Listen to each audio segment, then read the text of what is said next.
طبعا الحلقة دي للناس اللي قلبها جامد بس، اما الناس اللي قلبهم ضعيف فاكيد ما بيتفرجوش على المداح اصلا. مفيش شك ان مسلسل المداح حقق نجاح كبير خلال المواسم اللي فاتت، خصوصا وسط الناس محبين عالم الجن والعفاريت والعالم الاخر في المجمل. علشان كده بنشوف للموسم الرابع المداح اسطورة العودة، سلسلة من الغموض والاثارة والرعب. اللي بنشوف في الحلقات الاولى مشهد للمحكمة واللي جمعت صابر المداح وسمير اللي هو فتحي عبد الوهاب، واللي هيطلع حكايته حكاية مش طبيعية. مش طبيعيه ايه، لا ده صادمه ومرعبه. وكمان في نفس المشاهد بيظهر دياب في دور صخر الجن او العفريت. بعدها بنلاقي انفجار وحريق كبير في داخل المحكمه. اما عن علاقه سميح اللي حكايته حكايه ده بصابر المداح، فهو اتعرف عليه في مولد الحسين، واللي ظهر له بشخصيه راجل طيب ومسالم وبيحب الخير وعاوز يساعد صابر في الخير، عشان فجاه يظهر محمد نجاتي ويطلب من صابر المداح انه يروح معاه بيته في اسوان علشان يخلصوا من اصوات بيسمعها غريبة ومريبة في بيته. الغريب في الموضوع ان سميح كان مصر وبيضغط على صابر انه يروح مع الراجل ده اسوان علشان يساعده. ما انا بقول لك سميح ده هتطلع حكايته حكاية انت ما تتخيلهاش، علشان بعد ما بالفعل صابر المداح يوافق انه يروح يخلص الراجل من الاصوات المرعبة اللي في بيته دي ويسافر معاه اسوان، فجأة يكتشف ان البيت ده اتحول لمقبرة او قبر مغلق عشان يتجسد له فجأة الجن او العفريت اللي اسمه صخر. ده طبعا بعد ما صابر قدر يخرج من بوابات خدام الجن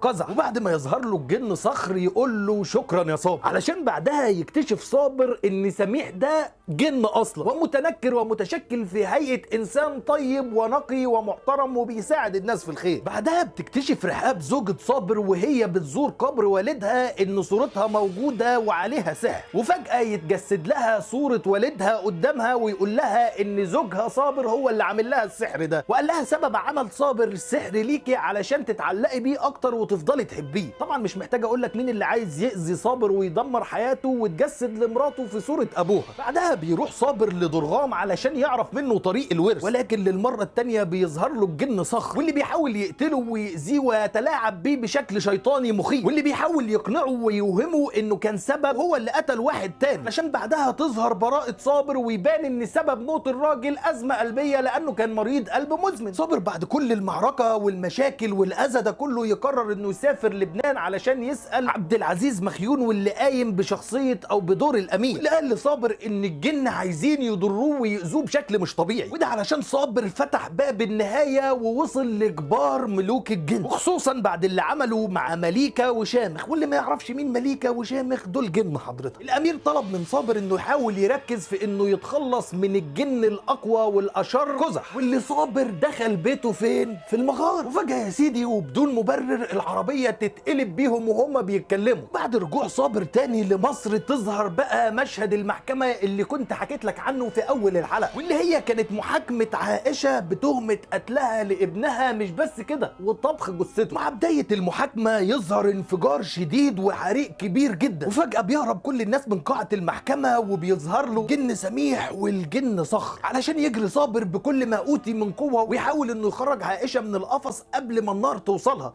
واللي بينجح في كده بالفعل وبيطلعها بره. الملخص يا عزيزي ان مسلسل المداح من اقوى المسلسلات اللي تدخلت في عالم الجن والعالم الاخر، وطبعا لا يخلو من المشاهد الخياليه كاضافه نوع من انواع الاثاره للمسلسل. وبالنسبه لي على المستوى الشخصي يعني كفايه انه مسلسل محترم وما فيهوش مشاهد مش لطيفه، واعتقد انه هيكون مناسب جدا للناس اللي بتحب الجو ده من الرعب والجو ده من العالم الاخر، ومش هيكون مناسب اطلاقا للناس اللي قلوبها ضعيفه. لو انت قلبك جامد وشفت المسلسل اكتب لنا رايك فيه، ولو لسه ما شفتوش اكتب لنا برضو انك لسه ما شفتوش. وبس كده.